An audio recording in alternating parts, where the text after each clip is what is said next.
तो आज का जो टॉपिक मैंने लिया है वो है मांग में विस्तार और मांग में संकुचन।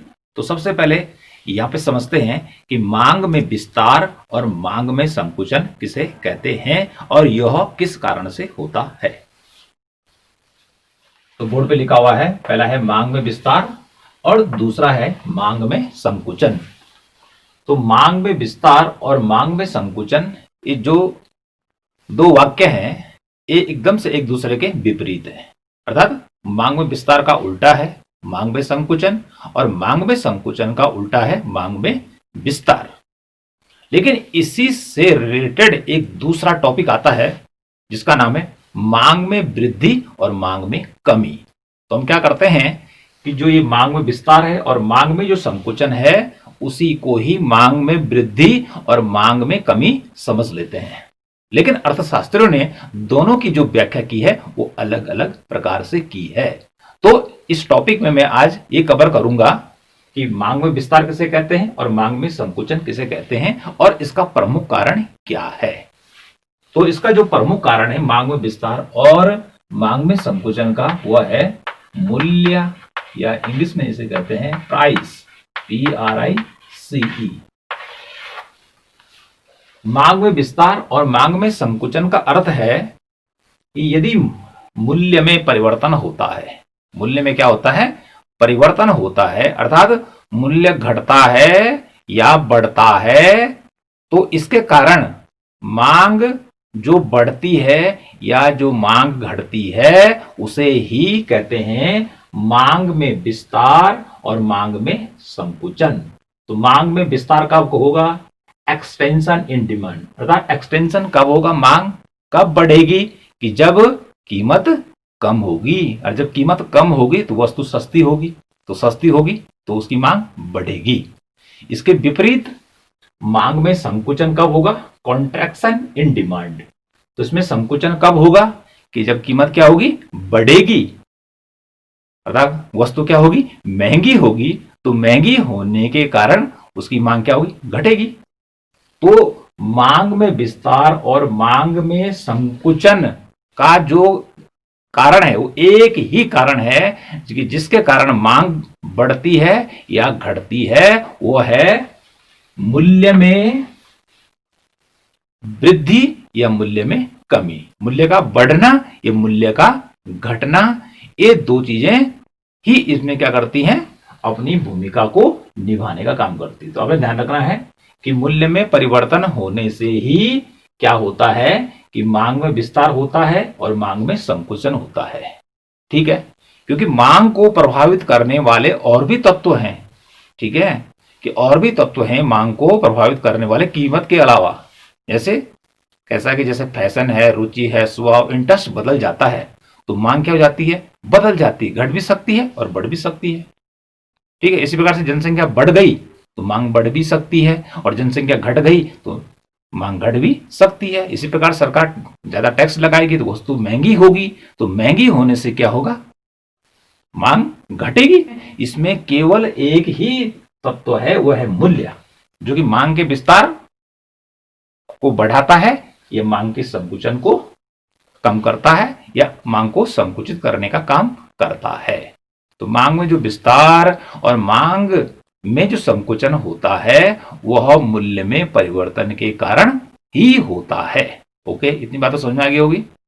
अगली बात देखिए, मांग में जो ये विस्तार है, मांग में संकुचन, इसको हम यहां पर एक तालिका के द्वारा समझेंगे। तालिका में क्या करेंगे, आप दो कॉलम बनाएंगे। एक में लिखा है माल्टे का मूल्य प्रति केजी रुपए में, अर्थात प्रति केजी रुपीज में है माल्टे का, और माल्टे की मांग है वो भी केजी में। ठीक है, यहां पे देखिए रेट आप क्या करेंगे, घटते हुए लिखेंगे 5 4 3 2 1, और जो डिमांड है माल्टे की उसको बढ़ते क्रम में लिखेंगे। तो इस प्रकार से यहां पे जो मैं आपको सबसे पहले बता रहा हूं वो बता रहा हूं मांग में विस्तार। क्या बता रहा हूं, मांग में विस्तार। अभी माल्टा क्या होता है इसके भी दर्शन आपको करा लेते हैं। इसे कहते हैं माल्टा। ठीक है, एकदम से यह किस प्रजाति का फल है, यह भी नींबू की प्रजाति का ही फल है। ठीक है, ऑरेंज की तरह ही होता है, स्वाद थोड़ा डिफरेंट होता है, किन्नू से भी इसका जो टेस्ट है वो डिफरेंट होता है, तो ये है वो माल्टा। ठीक है, तो उदाहरण के लिए मैंने यहाँ पे माल्टे रखे हैं, क्योंकि माल्टे ज्यादा हैं इसलिए माल्टे हो गया, और सिंगल को इसको कहते हैं माल्टा। तो यहाँ पे माल्टे का मूल्य देखिए घटते क्रम में रखा हुआ है, और माल्टे की मांग क्या हुई है, बढ़ते क्रम में रखी हुई है। तो मांग में विस्तार कब होगा, कि मांग में विस्तार तब होगा या मांग तब बढ़ेगी माल्टे की कि जबकि उसकी कीमत क्या होगी, घटेगी, उसका मूल्य क्या होगा, घटेगा। पहला देखिए, जब ₹5 1 केजी माल्टे का मूल्य क्या है, ₹5 है, तो उसमें उसकी डिमांड देखिए यहाँ पे 10 केजी है। उसके बाद ₹1 घट जाता है, माल्टे का मूल्य घट जाता है, ₹1 कम हो जाता है। ओके, तो सस्ता हो गया, इसका अर्थ हो गया। तो इससे क्या होगी, मांग बढ़ गई। ठीक है, 20 केजी हो गई, पहले 10 केजी था, अब 20 केजी हो गया। इसी प्रकार से क्या हो रहा है, मूल्य घटते घटते ₹1 हो जा रहा है, तो इसी क्रम में माल्टे की जो मांग है वो बढ़कर क्या हो जा रही है, 50 किलो हो जा रही है। तो इस प्रकार से कीमत यदि घटती है, इस प्रकार से कीमत घट रही है, तो इससे मांग क्या हो रही, बढ़ रही है, तो इसे ही कहते हैं मांग का विस्तार।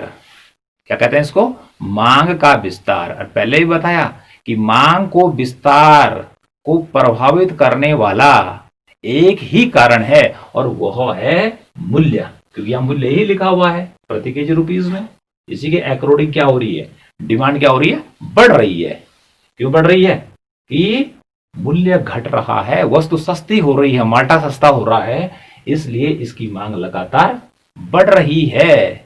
ओके, इतनी बात आएगी समझ में। इसके अलावा जो मांग में विस्तार है और मांग में संकुचन है, इसके लिए एक ही सारणी की जरूरत पड़ती है, क्योंकि रेखा चित्र हमारा जो होगा एक ही होगा। रेखा चित्र क्या होगा, एक ही होगा। क्यों होगा, क्योंकि इसमें पहले मैं आपको बता रहा हूं, मैं विस्तार बता रहा हूं। ठीक है, और इसी पर भी हमारा एक साथ क्या हो जाएगा, संकुचन आ जाएगा, एक ही तालिका पर, एक ही टेबल पर, और एक ही रेखा चित्र पर। तो इतनी बात तो क्लियर हो गई कि मांग में विस्तार किस कारण से हो रहा है, कि मूल्य के घटने से मांग में जो वृद्धि होती है उसे मांग का विस्तार कहते हैं, एक्सपेंशन कहते हैं उसको। ठीक है, दूसरी बात भी समझ लेते हैं, मांग में संकुचन। ठीक है, संकुचन, पहले तो क्या मांग बढ़ी, लेकिन अब मांग क्या होगी, घटेगी। और घटेगी कब, जब मूल्य क्या होगा, परिवर्तित होगा। परिवर्तित होने का अर्थ है मूल्य क्या होगा, बढ़ेगा। और जब मूल्य बढ़ेगा तो माल्टा क्या हो जाएगा, महंगा हो जाएगा, और महंगा होने से उसकी मांग क्या हो जाएगी, घटने लगेगी। इसे कहते हैं मांग का संकुचन। अब देखिए मांग में संकुचन कैसे होता है, यहां पे देखिए इसी टेबल के अंदर कि जब माल्टे का मूल्य क्या है, ₹1 है, तो माल्टे की डिमांड कितनी हो रही है, 50 किलो हो रही है, लेकिन प्राइस ₹1 से बढ़कर ₹2 हो गया, तो माल्टा क्या हो गया, महंगा हो गया, तो मांग क्या हो गई, घट गई। और इसी प्रकार से जैसे सर ₹5 पहुंच गया, तो मांग क्या हो गई, संकुचित होकर 10 किलो तक रह गई।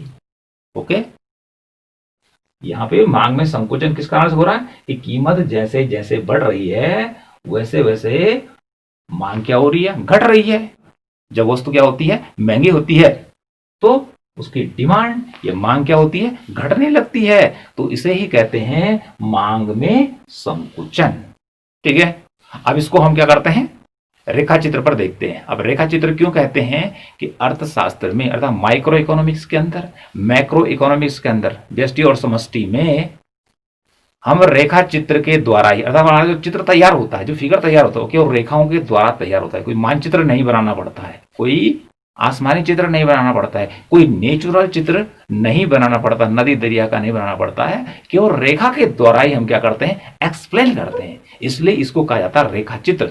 अब इसकी सहायता से हम यहाँ पे एक रेखा चित्र बना लेते हैं। तो देखिए रेखा चित्र की ये 2 आधार स्तंभ आपने बिल्कुल याद रखने हैं। ठीक है, यहाँ पे लिखा जाता है एक्स, ठीक है, और यहाँ पे लिखते हैं ओ, और यहाँ पे लिखते हैं वाई। तो इस प्रकार से ये हॉरिजॉन्टल लाइन हो गई हमारी, और ये क्या होगी, वर्टिकल लाइन हो गई। तो इस प्रकार से ये हो गया हमारा क्षैतिज अक्ष पड़ी रेखा, और जो ये खड़ी वाली रेखा है इसको कहते हैं ऊर्ध्वाधर अक्ष, vertical axis, and then horizontal axis. अब ध्यान क्या रखना है, हमेशा जो मूल्य आता है वह इस y अक्ष पर या वर्टिकल एक्सिस पर आता है। तो यहाँ पे लिख देते हैं मूल्य, जिसको हम कीमत भी कहते हैं, प्राइस भी कहते हैं। मूल्य किसका है, यहाँ पे दिखा रहे हैं हम, किसका, माल्टे का है। ओके जी।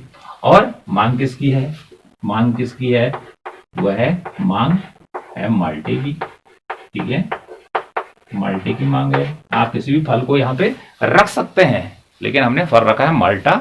आप किसी भी फल को रख सकते हैं, सेब रख सकते हैं, आम रख सकते हैं, ठीक है, केला रख सकते हैं, जो कुछ आपको दिखाई देता है, ठीक है, व्यवहारिक रूप से, तो उसको आप रख सकते हैं। ओके, और जो हमने लिखा इसको भी रख सकते हैं। इतनी बात तो क्लियर हो गई कि रेखा चित्र में हमने ये जो हॉरिजॉन्टल लाइन जा रही है इस पे मांग लिखेंगे माल्टे की, और जो हमारी ये वाला अक्ष है खड़ा वाला, जिस पे हम मूल्य को दर्शाएंगे। ओके, अब देखिए मूल्य यहां से लेकर 1 से लेकर 5 तक है। तो यहाँ पर 1 हो गया, 2 हो गया, 3 हो गया, 4 हो गया, 5। इस रेखा को, ठीक है, बराबर भागों में बांटना है और इस पे हमने प्राइस को दिखाना है। उसके बाद माल्टे की मांग 10 से लेकर और 50 है। तो इस प्रकार से यहाँ पे बराबर अर्थात स्केल की सहायता से 1, 2, 3, 4 और 5 बराबर हम क्या कर देंगे, भाग कर देंगे पहले भाग में, क्योंकि यहाँ पर अभी हमने वो कहा, लेकिन हमारी जब डिजिट आती है 1 2 3 4 5, इस प्रकार से यहाँ पे इसको हम 0 मान लेंगे। ओके जी, तो हमारा हो जाएगा 10, 20, 30, 40 एंड देन 50। ओके, इतना काम तुम्हारा क्लियर हो गया। अब क्या करना है, अब इन दोनों के संबंध को देखना है। एक तो हमने वहां देखा कि किस प्रकार से मांग में विस्तार हो रहा है और किस प्रकार से मांग में संकुचन हो रहा है। अब यहां पर हमने क्या करना है, रेखा चित्र के द्वारा, ठीक है, डिमांड कर्व के द्वारा देखना है। ओके, तो यहां पर देखिए, सबसे पहले देखिए, जब 5 रुपया कीमत है माल्टे की, तो डिमांड कितनी है, 10 है। ठीक है, ये 10 क्या है, डिमांड है, और ये 5 रुपए क्या है, यहाँ पे इसकी कीमत है। तो इसको यहाँ मिला ली, सरलता के लिए आपको बता रहे हैं। एक यहाँ पे बिंदु हम क्या कर देंगे, लगा देंगे, जहां पर ये एक दूसरे को काटेंगे। इस प्रकार से 4 रुपए पर डिमांड कितनी है, 20 kg है, एक बिंदु यहाँ पे लगा देंगे। ये है 4 रुपए 20 kg। यहाँ पे देखिए इसी प्रकार से 3 रुपए पर कितनी है, 30 है। ठीक है, 2 रुपए पर कितनी है, 40 है, और 1 रुपए पर सबसे ज्यादा है। ओके, इतना काम हमने सरल करना है, इस काम को हम करेंगे। और जहां पर एक दूसरे के यहाँ पे बराबर हो जा रहे हैं, एक दूसरे को, अर्थात ये वाली लाइन और ये वाली लाइन एक दूसरे के काटने का काम कर रही हैं, बराबर हो जा रही हैं, तो यहाँ पे हम एक एक बिंदु लगा लेंगे। उसके बाद इन बिंदुओं को मिलाते हुए सीधे, ठीक है, हाथ से मिलाते हुए हम क्या कर सकते हैं, इस प्रकार से, और ये हमारा कौन सा कर्व तैयार हो गया, ये हमारा डिमांड डी लिखेंगे, यहाँ पे भी, यहाँ पे भी डी लिखेंगे, हमारा डिमांड कर्व क्या हो गया, तैयार हो गया। अब ये डिमांड कर्व क्या बता रहा है, अब इस पे देखना है कि डिमांड कर्व क्या दिखा रहा है कि जब 10 kg मांग है तो उसमें प्राइस है 5 रुपया, लेकिन जैसे ही प्राइस घटता है 4 रुपया, ठीक है, यहाँ पे, तो मांग बढ़ जाती है, उसी से विस्तार कहा जा रहा है, 20 kg हो जाता है। ओके, और जब 1 रुपये हो जाता है, सबसे न्यूनतम मूल्य है, तो उस समय डिमांड बढ़कर 50 kg हो जाती है। तो इस प्रकार से एक ही मांग वक्र पर व्यक्ति आगे की ओर बढ़ता है। एक ही मांग वक्र, अर्थात दूसरा मांग वक्र यहाँ पर तैयार नहीं होगा, लेकिन जब हम चर्चा करेंगे मांग में वृद्धि और मांग की कमी, तब आपको 2 कर्व देखने को मिलेंगे। इसका जो मैं वीडियो लेके आऊंगा वो दूसरे पार्ट में लेके आएंगे, इसमें केवल इसी की चर्चा होगी। तो इस प्रकार से देखिए, ये रेखा जब ये नीचे की ओर बढ़ रही है, तो ये क्या दर्शा रही है, ये दर्शा रही है कि लगातार डिमांड में वृद्धि हो रही है। वृद्धि, सॉरी, इसको वृद्धि भी नहीं कहेंगे, इसको कहेंगे मांग में विस्तार हो रहा है। और विस्तार किस कारण से हो रहा है, पहले बोला मूल्य में परिवर्तन से, अर्थात मूल्य के घटने से मांग जो बढ़ रही है, इस प्रकार से यहां तक 50 आ गई, तो इसे कहेंगे विस्तार। बात समझ में आ गई, इतनी बात तो क्लियर होगी। मांग में विस्तार कब होता है कि जैसे जैसे कीमत घटती है तो मांग में सीधे सीधे विस्तार होता है, इसलिए ये कर्व है, ये नीचे की ओर गिरेगा, अर्थात हमारे बाएं हाथ से दाएं हाथ की तरफ बढ़ेगा। तो इस प्रकार से यहीं पे ले लेते हैं हम, यहां से लेकर और यहां तक देखें। ओके, तो यहां से पहले 10 था और यहां तक 50, क्या हो गई, मांग बढ़ गई। तो कितने किलो बढ़ी, यदि 50 में से 10 घटाते 40 किलो की क्या हुई है, वृद्धि हुई है। तो इस प्रकार से ये नीचे की तरफ हम देखें लगातार तो इसे कहेंगे मांग का बढ़ना या मांग में विस्तार। मांग में विस्तार, एक्सपेंशन इन डिमांड। ठीक है, नीचे की ओर। अब उल्टा भी बताया मैंने आपको कि 1 रुपया पर 50 और 2 रुपया महंगा हुआ तो 40 घट गई, मांग संकुचित हो गई। अर्थात मांग का संकुचन जो होगा, अब ये ऊपर की ओर देखेंगे इसको, तो मांग का संकुचन कहलाएगा। ओके, कैसे? देखिए, जब प्राइस क्या है 1 रुपया है तो डिमांड कितनी है 50 किलो के बराबर है। लेकिन जैसे ही रेट बढ़ता है 2 रुपया, तो यहाँ पे देखिए मांग घट के 40 जाती है इस प्रकार से। तो विस्तार के साथ क्या होगा, इसका ढाल नीचे की ओर जाएगा। ओके, ये मांग रेखा नीचे की ओर बढ़ेगी। लेकिन जैसे ही क्या होगा, मांग में संकुचन होगा, अर्थात मांग घटेगी कीमत बढ़ने से, तो ये जाएगा ऊपर की तरफ। ओके, कैसे जाएगा कि जैसे 1 रुपये पर 50, उसके बाद मूल्य बढ़ा 2 रुपया, तो मांग घट गई पीछे की ओर, फिर यहां घटेगी, फिर यहां घटेगी, फिर क्या, फिर यहां पहुंच जाएगी। तो इस प्रकार से हम क्या कर सकते हैं कि तालिका के द्वारा मांग में विस्तार और मांग में संकुचन को दर्शा सकते हैं। अब ये मैंने यहाँ पर टेबल क्यों बनाई, ये टेबल मैंने इसलिए बनाई कि जिससे कि हम आसानी से यह समझ सकें कि मांग में विस्तार और मांग में संकुचन को किस प्रकार से दर्शाया जाएगा। लेकिन जब आप इतना जानते हैं और आप बड़ी क्लास में पढ़ते हैं, तो फिर इतना टेबल बनाने की कहीं भी जरूरत नहीं पड़ेगी। तो फिर आप क्या करेंगे, क्योंकि आपको पता है कि डिमांड कर्व कैसे जाता है, नीचे की तरफ जाएगा तो मांग बढ़ेगी, मांग का विस्तार होगा, और यदि ऊपर की ओर घटाएंगे तो मांग का क्या होगा, संकुचन होगा। तो इसको हम यहाँ पे भी देख सकते हैं। ठीक है, यहाँ पे देखिए इस प्रकार से ये हो गया हमारा वाई ओ एक्स, इस प्रकार से जाएगा। यहाँ पे हमारी डिमांड आ जाएगी, यहाँ पे हमारा प्राइस आ जाएगा। ठीक है जी, इस प्रकार से एक डिमांड कर्व यू ले लेंगे, ये हो गया हमारा डी, और यहाँ पे लिख देंगे डी। ओके, तो यहाँ पे देखेंगे, एक यहाँ पे लिख लेंगे, यहाँ पे ले लीजिए। ठीक है, ये है पी ए, और यहाँ पे मात्रा ले लेते हैं, कितनी है, एन है।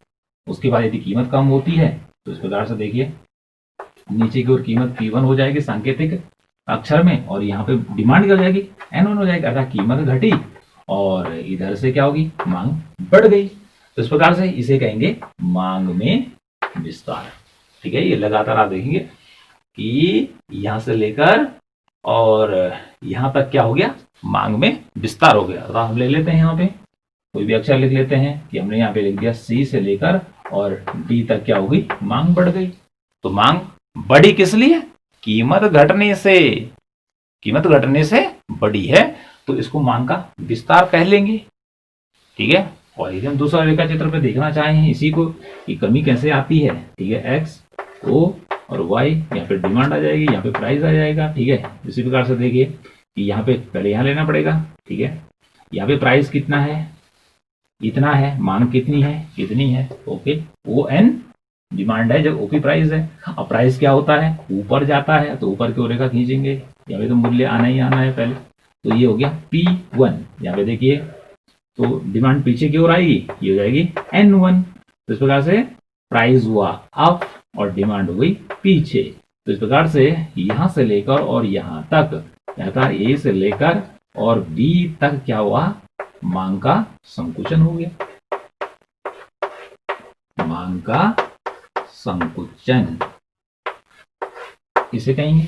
ओके, तो मांग के विस्तार में मांग बढ़ती है कीमत घटने से। ठीक है, और मांग में संकुचन कब होता है, जब क्या होती है, कीमत बढ़ती है। तो इस प्रकार से एक ही रेखा चित्र पर भी यह आ जाता है। इसके लिए अलग से टेबल बनाने की भी आवश्यकता नहीं है, लेकिन मैंने आपको अलग इसलिए बताया जिससे कि समझ में आ जाए कि बिना टेबल के भी हम इसको सीधे बना सकते हैं। तो आज मैंने आपको क्या बताया, मांग में विस्तार और मांग में संकुचन। जो मांग में विस्तार है और मांग में संकुचन है, वह होता है कीमत में या मूल्य में परिवर्तन के कारण। मूल्य में परिवर्तन का जो अर्थ है वह है मूल्य के घटने से है और या बढ़ने से है। मूल्य घटेगा तो मांग बढ़ेगी, तो उससे मांग का विस्तार होगा, और मूल्य क्या होगा, बढ़ेगा तो ऐसा क्या होगा?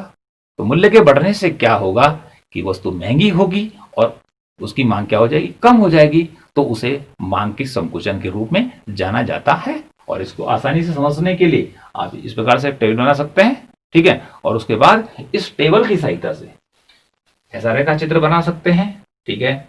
और जहां पे आपको लगता है कि भाई हमें ये टेबल की आवश्यकता नहीं है, हमने इसको लिखना है, ठीक है, तो इस प्रकार के डायग्राम के द्वारा भी उसको सीधे हम क्या कर सकते हैं? ड्रॉ कर सकते हैं या हम उसको बतला सकते हैं।